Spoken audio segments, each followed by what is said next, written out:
2 రోజుల తర్వాత పురుషోత్తం ఒక్కడే గుంటూరు వెళ్ళాడు.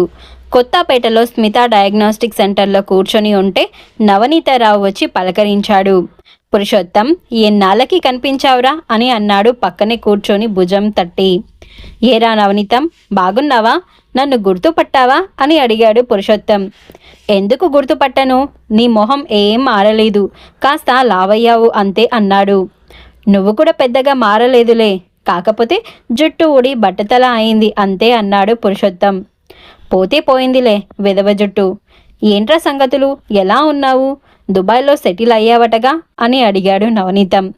సెటిల్ అయింది ఏం లేదు, మళ్ళీ తిరిగి వచ్చేసా అని అంటూ జరిగింది చెప్పాడు పురుషోత్తం. అరరే, మాకు జరిగినట్టే నీకు జరిగిందన్నమాట అని అన్నాడు నవనీతం. మా నాన్న రిటైర్ అయిన తర్వాత ఎక్కడైనా స్కూల్లోనో జూనియర్ కాలేజీలోనో చేరొచ్చు కదా, ఇంగ్లీష్ బాగా చెప్తారని పేరుంది. ఎవడి దగ్గర చేరడం ఎందుకు, మనమే సొంతంగా కాలేజీ పెడదాం అని మొదలు పెట్టాడు. 4 ఏళ్ళు తిరిగేసరికి అంతా లాస్. చిన్న చెల్లెలకి పెళ్లి కాలేదు, అప్పుడు ఇల్లు తాకట్టు పెట్టి పెళ్లి చేయాల్సి వచ్చింది అని నిట్టూర్చాడు నవనీతం. ఆదినారాయణ మాస్టారు కొడుకే నవనీతం. ఇంటర్ చదివేటప్పుడు క్లాస్మేట్, తర్వాతే ల్యాబ్ టెక్నీషియన్ అయ్యాడు. నీతో పాటు మీ ఇంట్లో ఉండి చదువుకునేవాడు చూడు, వీర్రాజు, మీ మేనత్త కొడుకు, ఇప్పుడు ఎక్కడ ఉంటున్నాడు, ఏం చేస్తున్నాడు అని అడిగాడు పురుషోత్తం. వాడు ఒక విశ్వాసఘాతకుడురా, తిన్న ఇంటి వాసాలు లెక్క పెట్టే రకం అని మండిపడ్డాడు నవనీతం. ఏం జరిగిందిరా అని అడిగాడు పురుషోత్తం.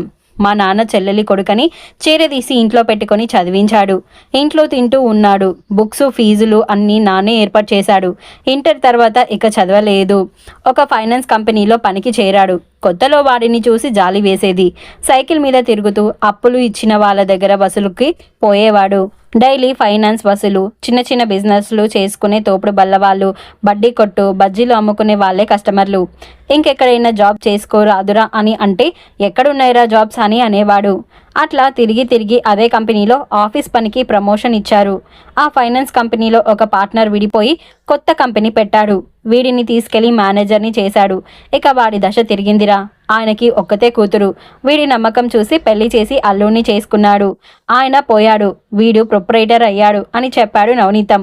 మొత్తానికి బాగుపడ్డాడు, హ్యాపీ. మరి నువ్వేంటిరా వాడిని విశ్వాసఘాతకుడు, కృతజ్ఞుడు అని తిడుతున్నావు? నీకేం కీడి చేశాడు అని అడిగాడు పురుషోత్తం.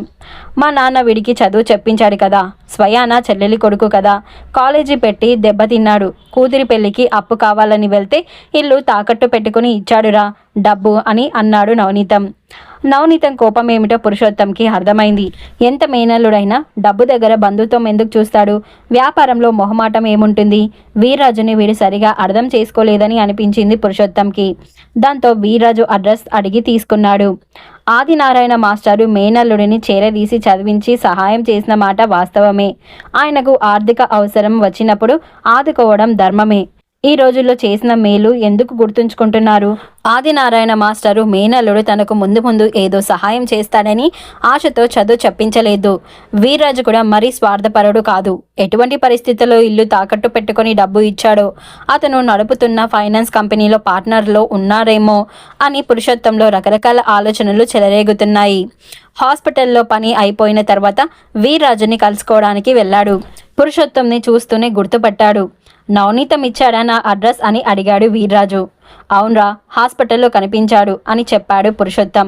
వీర్రాజు పురుషోత్తం చేతిని పట్టుకుని తన రూమ్లోకి తీసుకెళ్లాడు. ఏసీ ఆన్ చేశాడు. ఏంట్రా పురుషోత్తం, కొంచెం నలిగినట్టు కనిపిస్తున్నావే అని ప్రశ్నించాడు. ఏజ్ అడ్వాన్స్ అయిపోయింది కదా, జబ్బులు స్టార్ట్ అవుతున్నాయి. పోయే రోజులే కానీ వచ్చే రోజులు కావు కదా అని అన్నాడు వేదాంత ధోరణిలో. ఏంట్రా అప్పుడే వేదాంతం మాట్లాడుతున్నావు? పిల్లల పెళ్లిళ్ళు చేశావా? ఏంటి ఫ్యామిలీ పరిస్థితి అని అడిగాడు వీర్రాజు. పురుషోత్తం తన గురించి అంతా చెప్పాడు.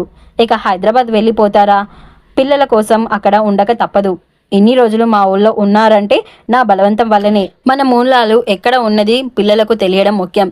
లేకపోతే కొన్నాళ్ళకి బంధువులతో టచ్ పోతుంది, రక్త సంబంధికులు కూడా దూరమైపోతారు అన్నాడు పురుషోత్తం. నిజమేరా పురుషోత్తం, మేమంటే ఇక్కడే పుట్టి పెరిగాము గనుక మార్పు లేదు. విదేశాలకు వలసపోయిన మీలాంటి వాళ్ళ పిల్లలకు మూలాలు తెలియజేయడం అవసరమే అన్నాడు వీర్రాజు. ఇంకేంటిరా సంగతులు? ఆదినారాయణ మాస్టారు ఎలా ఉన్నారు అని అడిగాడు. 75 ఏళ్లు దాటిపోయాయి. బీపీ, షుగరు, మోకాళ్ళ నొప్పులు పర్వాలేదు అన్నాడు వీర్రాజు. నవనీతం నీ మీద కోపంగా ఉన్నాడే అన్నాడు పురుషోత్తం. దానికి వీర్రాజు నవ్వాడు. ఎవరి స్వార్థానికైనా అడ్డు తగిలితే కోపంగానే ఉంటుంది మరి అన్నాడు వీర్రాజు. దాంతో ఏం జరిగింది అని అడిగాడు పురుషోత్తం.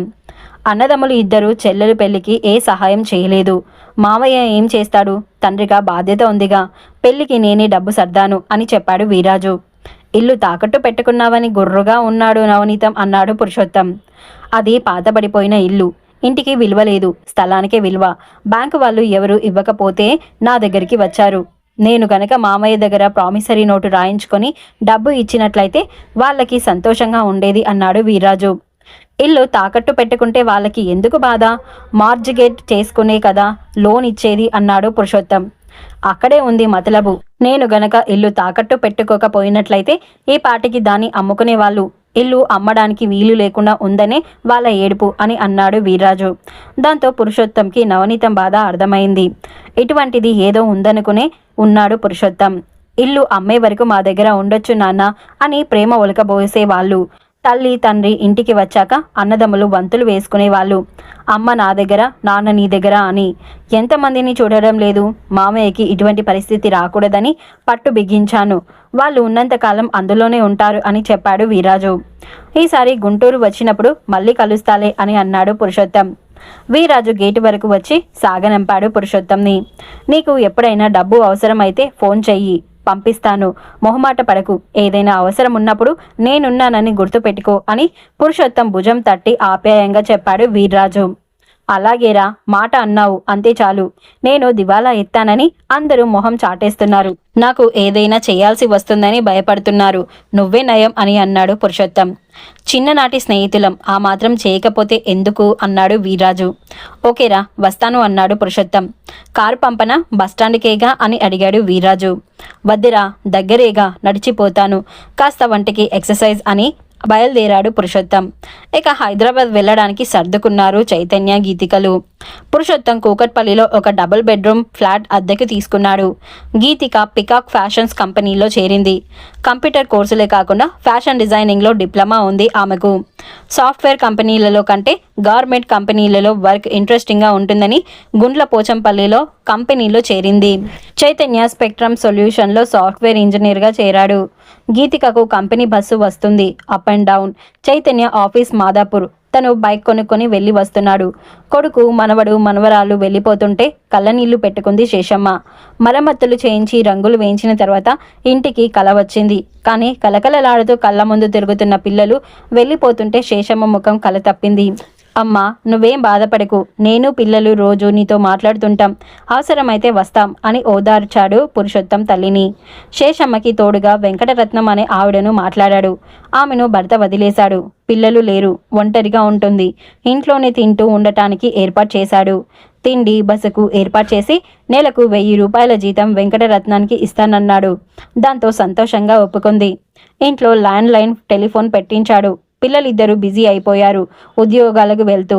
ఒక్కసారిగా తను ఒంటరి అయిపోయినట్టు ఫీల్ అయ్యాడు పురుషోత్తం. కూకట్పల్లిలో పురుషోత్తానికి అద్దె ఇల్లు ఇప్పించింది కాళిదాసు.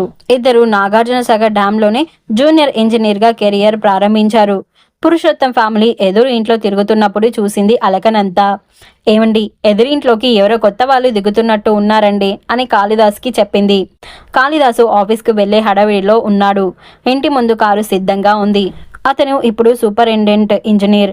కొత్త వాళ్ళు కాదే, పాత వాళ్ళే. పురుషోత్తం సాగర్లో నాతో పాటు పనిచేశాడు. గుర్తుపట్టలేదా? నువ్వు అన్నయ్య అన్నయ్య అనేదానివి. మన పెళ్లి చేసింది వాడేగా అని పక్కపక్క నవ్వాడు కాళిదాస్. ఓ, పురుషోత్తం అన్నయ్య, 20 ఏళ్ళు అయిపోయిందేమో, చూసి గుర్తుపట్టలా అంది అలకనంద. వాడే. డిపార్ట్మెంట్లో గొడవలు తట్టుకోలేక ఉద్యోగానికి రిజైన్ చేశాడు. దుబాయ్ వెళ్ళిపోయాడు. అక్కడ కొన్నాళ్ళు ఉద్యోగం చేశాడు. తర్వాత పార్ట్నర్లతో కలిసి కంపెనీ పెట్టాడు. కోట్లు సంపాదించాడు.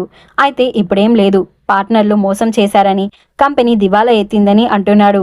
ఎట్లా గొట్ల జాబ్లో ఉన్నా హ్యాపీగా ఉండేవాడు. చీఫ్ ఇంజనీర్గా రిటైర్ అయ్యేవాడు. ఇప్పుడు అటు ఇటు కాకుండా పోయాడు. పాపం అతని భార్య కూడా చనిపోయింది అని చెప్పాడు కాళిదాస్. అయ్యో, అన్నపూర్ణ పోయిందా? చాలా మంచిదండి. పిల్లలకు పెళ్ళిళ్ళు అయ్యాయా అని అడిగింది. లేదు, అమ్మాయి అబ్బాయి జాబ్స్లో చేరారు, ఇక చెయ్యాలి పెళ్ళిళ్ళు అన్నాడు. కాళిదాసు హడావిడిగా కారెక్కి వెళ్ళిపోయాడు. అలకనంద ఎదురింటికి వెళ్ళింది. అన్నయ్య బాగున్నారా? ఇప్పుడే ఆయన చెప్పారు మీ గురించి. పాపం వదిన పోయిందటగా అని అంటూ పలకరించింది. ఏదో ఇలా ఉన్నామని గీతికను చైతన్యను పిలిచి అలకనందకు పరిచయం చేశాడు. అన్నయ్య, ఈ ఏరియా మీకు కొత్త, ఏం కావాలన్నా మొహమాట పడకండి, నన్ను అడగండి అని పిల్లలతో కాసేపు మాట్లాడి వెళ్ళిపోయింది. మరి ఆ తర్వాత ఏం జరిగిందో తెలుసుకోవాలంటే నెక్స్ట్ ఎపిసోడ్ వినాల్సిందే.